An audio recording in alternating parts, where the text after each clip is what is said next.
Hello friends, जैसा कि आप लोगों ने लास्ट एपिसोड में देखा, जिनवूजी को युनवुकुम पकड़ ले जाता है। पर उसके ग्रैंडफादर को लगता है कि उसका बेटा मर चुका है, तो वो पूरे शहर में ढिंढोरा पिटवा देता है। पर तभी बीच में युनवुकुम उसको लेकर वापस आ जाता है। इसके बाद उनमें कुछ थोड़ी सी सुलझा हो जाती है। जिनवूजी जो युनवुकुम को पौवा फैला देता है, फिर इसी के साथ ये मैटर सॉल्व हो जाता है। अब आगे एपिसोड की शुरुआत में हम देखते हैं कि जिनवूजी एक लिस्ट बना रहा होता है, जिस पर वो कई सारी हर्ब लिख रहा होता है। वो बता रहा होता है कि मैं जिनवूजी हूँ और इस फैमिली का मैं आखिरी वंशज हूँ, और मेरी फैमिली में ग्रैंडफादर और थर्ड अंकल है, जो कि एक तो बूढ़ा है, एक अपाहिज है। ऐसा करते करते उसे सुबह हो जाती है।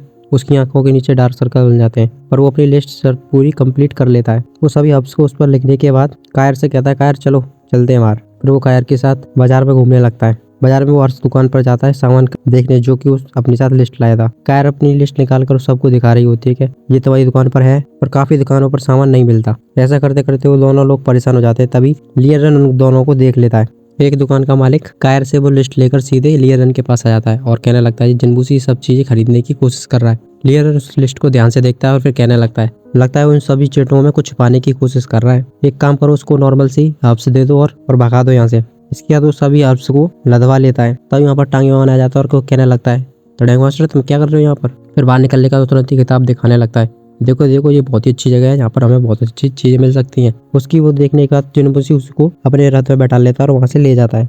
वो वहाँ पर मेले में पहुंच जाते हैं और हर चीज को देखने लगते हैं। टांगयान कह रहा होता है, तुम्हारे पास जितने पैसे हैं तुम यहाँ पर सब कुछ खरीद सकते हो।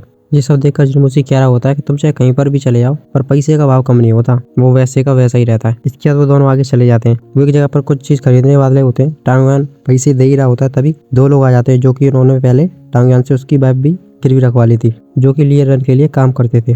वो कहने लगते हैं, टांगयान तुम यहाँ पर क्या कर रहे हो, अब यार तो पैसे पूरे लाए हो ना, कहीं ऐसा ना हो आखिरी बार की तरह तुमको अपनी वाइफ दोबारा से गिरवी रखनी पड़ जाए। फिर वो उसकी हंसी बनाते हुए वहाँ से जा रहे होते हैं। टांगयान उनसे कह रहा होता है, तुम दोनों की तो। जिनवूजी उसके पास आकर उससे कहने लगता है, क्या तुम बदला चाहते हो? अगर तुम बदला चाहते हो तो तुम्हें मेरी मदद करनी होगी। फिर वो उसके कान में उसे कुछ बताने लगता है। फिर इसके बाद वे सीधे दोनों एक ऑक्शन में पहुंच जाते हैं। वो ऑक्शन धीरे धीरे करके स्टार्ट हो रहा होता है और जो ऑक्शन चला रहा होता है वो सभी का वहाँ पर स्वागत करने लगता है। फिर उसके बाद ऑक्शन हाउस के बिल्कुल बीच में एक प्रोडक्ट निकलने लगता है। उस सामान के आते ही वो बोलने लगता है, ऑक्शन का पहला आइटम। फिर वो उसकी प्राइस बताने लगता है। उसकी प्राइस देने के बाद सब लोग वहाँ पर बोली लगाते हैं और ऐसे ही चलते चलते 5 सामान बिक जाते हैं। फिर छठा सामान आता है। टांगयान जिनवूजी से कह रहा होता है, तुम मेरा बदला कब लोगे?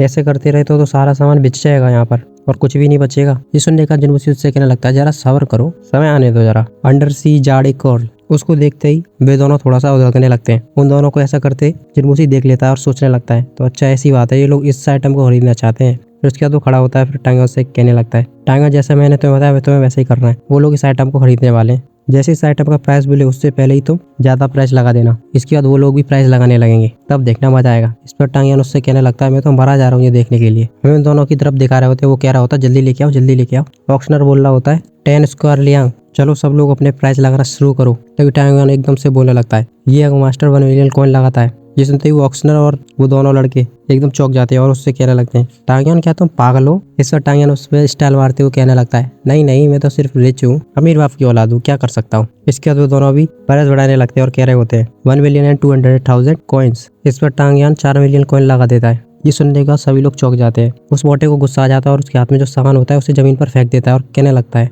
टांगयान तुमने जो जानबूझ किया ना। इस पर टांगयान उससे कहने लगता है, सिंगो हॉल के रूल्स को मत तोड़ो, अगर तुम्हारे पास पैसे हैं तो सामान को खरीदो, पैसे बढ़ाओ और खरीद लो चीज को। अच्छा ऐसा है तो मैं खरीद लूंगा। फिर इसके बाद वो 4.3 मिलियन कॉइन लगा देता है। फिर इसके बाद टांगयान 4.5 मिलियन लगा देता है। वो 4.6 लगाता है, ये 4.7 लगा देता है। फिर दोबारा से टांगयान 5 मिलियन कॉइन लगा देता है। वो मोटा गुस्सा होते हुए 5.5 मिलियन लगा देता है। इस पर लीफंग लिंगजिन 6 मिलियन कॉइन लगा देते हैं। ये सुनने के बाद सभी लोग फिर दोबारा से चौंक जाते हैं। लीफंग कह रहा होता है, टांगयान अगर तुम्हें दम है तो और लगा के दिखाओ। तभी जिनवूजी कहने लगता है, लीफंग लीजन, तो हम दोनों को नीचे दिखाने की बहुत कोशिश कर रहे हो। फिर वे दोनों एक दूसरे की तरफ देखते हुए सोच रहे होते हैं, हम इसको नीचे दिखाने की कोशिश कर रहे हैं, हमने ऐसा कब किया? फिर जिनवूजी बोलना जारी रहता है, तुम सामान के पैसे ऐसे ही बढ़ाते जा रहे हो एक से पागलों की तरह। जैसे तुम्हें पता चला कि हम लोग ये सामान खरीदने वाले हैं, तुमने इस सामान के पैसे बहुत ज्यादा बढ़ा के रख दिए। सब लोग उसकी हाँ में लाने लगते हैं। हाँ सही कह रहे हो तुम। वहाँ पर डूगी सोई भी आई होती है और एक और लड़की होती है जिसका नाम मुझे नहीं पता, क्योंकि उसका चेहरा भी नहीं दिखाया गया था उसमें। जिनवूजी बोलना जारी रहता है, तुम दोनों लोग मिलकर सबको यहाँ पर नीचे दिखाने की कोशिश कर रहे हो, क्या ये तुम्हारा करना ठीक है? तुमने ऐसे पैसे बढ़ाए जैसे लगता है कि तुम सभी लोगों को यहाँ पर टारगेट कर रहे हो। क्या तुम सोचते हो यहाँ पर जितने लोग हैं उनकी कोई औकात नहीं है? क्या तुम सोचते हो ऐसा करने का तुम बच जाओगे? क्या तुम्हें पता नहीं है लोगों का गुस्सा क्या है? इस पर उसकी बात पर सब लोग हाँ करने लगते हैं और कह रहे होते हैं,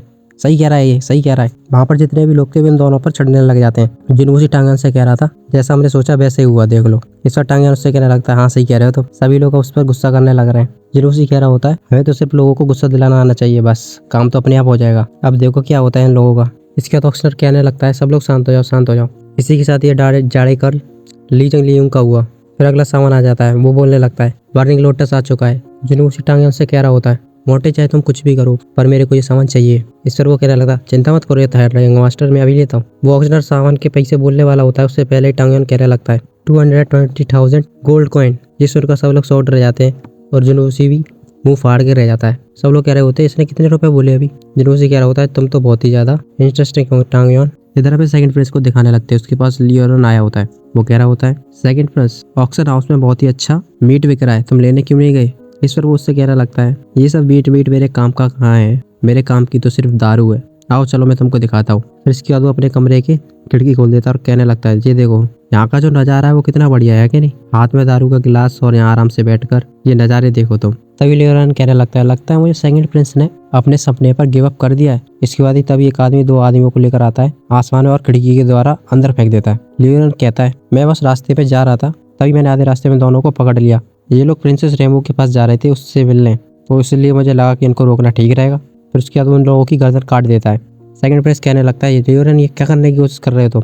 इस पर लियोरन उससे कहता है सेकंड प्रिंस अगर आप अपनी जड़ ऐसे ढीले रखेंगे तो आप जो चाहते हैं वो कभी नहीं पा सकते और इनकी मौत के जिम्मेदार और कोई और नहीं बल्कि तुम ही हो। इस पर वो उससे कहने लगता है लियोरन आखिर तुम चाहते क्या हो, तो मेरे साथ क्यों हो। इस पर वो उससे कहने लगता है मैं बिल्कुल ही तुम्हारी तरह हूँ। फिर वो वहाँ से जाने लगता है। तभी सेकंड प्रिंस उससे कहने लगता है लियोरन रुको, क्या जी हकीकत में मेरी सेकंड प्रिंसेस से मिलने जा रहे थे। इस पर वो उससे कहता है हाँ बिल्कुल ऐसा ही है। फिर वो ताली मारकर कई सारी लड़कियों को बुला लेता है और कहने लगता है आओ लड़कियों दारू परसों यहाँ पर। इधर हमें ऑक्शन में दिखाने लगते हैं जहाँ पर वो दोनों कह रहे होते हैं टांगयान तुमको ज्यादा ही बनने की कोशिश कर रहे हो। फिर वो कहने लगता है मैं इस बात पर 3 मिलियन कॉइन लगाता हूँ। ये सुनने के बाद टांगयान को और गुस्सा आ जाता है, वो और ऊंचा प्राइस बोलने जा रहा होता है। तभी जिनवूसी बीच में आकर उसे रोक देता है और उसका मुंह पकड़ लेता है और उससे कहने लगता है क्या करना चाह रहे हो तुम। फिर वो अपना पैर रखकर कहने लगता है ली सिंह तुम दोनों ने मिलकर इस बर्निंग लोटस को खरीदने की कोशिश की और तुमने इसका प्राइस बताया 3 मिलियन कॉइन्स। क्या तुम्हारे पास इतने कॉइन्स हैं अभी। फिर इसके बाद वो अपना बक्सा चेक करने लगते हैं, उसमें तो एक भी कॉइन था ही नहीं। अगर तुम्हारे पास कॉइन नहीं है तो तुम यहाँ पर सामान क्यों खरीद रहे हो। फिर वो ये कहने लगता है ये दोनों लोग मिलकर ऑक्शन की रूल्स को तोड़ रहे हैं, इन लोगों को तो निकाल देना चाहिए यहाँ से। उसकी ये बात सुनकर सब लोग कहने लगते हैं हाँ सही कह रहा है, सही कह रहा है, ये मैं तुम्हारे साथ एग्री करता हूँ, उसको बाहर निकालो। हाँ मैं भी तुम्हारे साथ एग्री करता हूँ, उसको बाहर निकालो। एक ही बात सुनने का जिनवूसी कह रहा होता है ये तो सोई है। तब यहाँ पर एक आवाज़ गूंजने लगती है और बहुत ही बड़ी स्पिरिचुअल ऑरा चारों तरफ छोड़ दी जाती है। वो कहने लगता है ली फैमिली के लोगों तुम यहाँ से निकल सकते हो, और उनकी तरफ जाकर वो स्पिरिचुअल पावर लगती है और उसकी वजह से वो बाहर जाकर गिरते हैं। फिर दो लोग उनको ले जाकर बाहर गांड पर लात मारकर बाहर फेंक देते हैं। पर वे दोनों लोग कहने लग रहे होते हैं क्या तुम यहाँ पर बिजनेस करने की कोशिश कर रहे हो। तभी मैं उस आदमी को दिखाने लगते हैं जिसने ये बात कही थी। वो कहता है वो बर्निंग लोटस लड़के को दे दो। इसके बाद ऑक्सनर वापस आ जाता है और कहने लगता है क्या कोई और ऊंचे रेट लगाना चाहता है। फिर उसके बाद वो लोग बर्निंग लोटस को ले लेते हैं। तभी अगला आटा आने वाला होता है, पर हम देखते हैं कि सभी पूरे ऑक्शन में नए नए लोग आने लगते हैं। टांगयान कह रहा होता है क्या जो रॉयल फैमिली के सारे लोग यहाँ पर आ गए। तभी हमें सोई को दिखाने लगते हैं, उसके पीछे रेमो प्रिंसेस बैठी होती है। वो उससे पूछ रही होती है तुम आखिर मेरे साथ यहाँ पर क्या करने आई हो। इस पर वो कहने लगती है मेरे यहाँ पर आने का कारण सिर्फ एक ही है, मैं तुम्हारे असासिन्स को ढूंढ रही हूँ जो तुमको मारने की कोशिश कर रहे थे। और अब की बार जो ऑक्शन में सामान आने वाला है और उसमें कोई 15 मिलियन से ज़्यादा सिक्के लगाएगा तो समझ लेना वही तुम्हारा असासिन है। 15 मिलियन से नीचे की संख्या तो तुम ले सकते हो, उससे ऊपर की नहीं ले सकते। ये रूल रॉयल फैमिली में पहले से ही लागू है। तभी सब लोग वहाँ पर बिड करने लगते हैं और बिड करते करते वो लोग 18 मिलियन पर पहुँच जाते हैं। और 18 मिलियन पर जो लोग बिड करते हैं उनको देखकर ही सोई और रेमो प्रिंसेस बोलने लगते हैं ये तो सेकंड प्रिंस है। जिनवूसी कह रहा होता है ये चीज़ लगता है बहुत ही ज़्यादा खतरनाक है, इसका हमला मेरे दादाजी भी नहीं सहन कर सकते। वो लोग उस चीज़ को लेकर बाहर जा रहे होते हैं। जिनवूसी कह रहा होता है मुझे इस चीज़ को डिस्ट्रॉय करना होगा। फिर उसके बाद वो जिसके पास जो सामान होता है उसे टांगयान को दे देता है और वहाँ से निकल जाता है। इधर हमें वही आदमी दिखाने लगते हैं जो कि जिसने अभी वो 20 टेंडर खरीदा था। वो सेकंड प्रिंस के आगे आके खड़ा होता है और उससे कहने लगता है हमने 20 टेंडर खरीद लिया है और हम उसे सेंगान से ले आए, पर हमारा पीछा करते करते जिनवूसी भी यहाँ तक आ चुका है। इस पर वो सेकंड प्रिंस हंसने लगता है और कहने लगता है 20 टेंडर भी खरीद लिया और लोगों को भी पकड़ लिया, इससे अच्छा क्या होगा। अच्छा रहेगा कि लियोरन तुम मुझे अब नीचे न गिरने दो। इधर हमें लियोरन को दिखाने लगते हैं जो कि एक अंडरग्राउंड से में होता है और आगे बढ़ते जा रहा होता है। उसके आगे एक बहुत ही बड़ा फर्नेस रखा होता है, उसके नीचे आग जल रही होती है। वो कह रहा होता है आखिरकार जाल तो तैयार है, मछली फंसने की देरी है। आज के एपिसोड में बस इतना ही, मिलते हैं अगले एपिसोड में।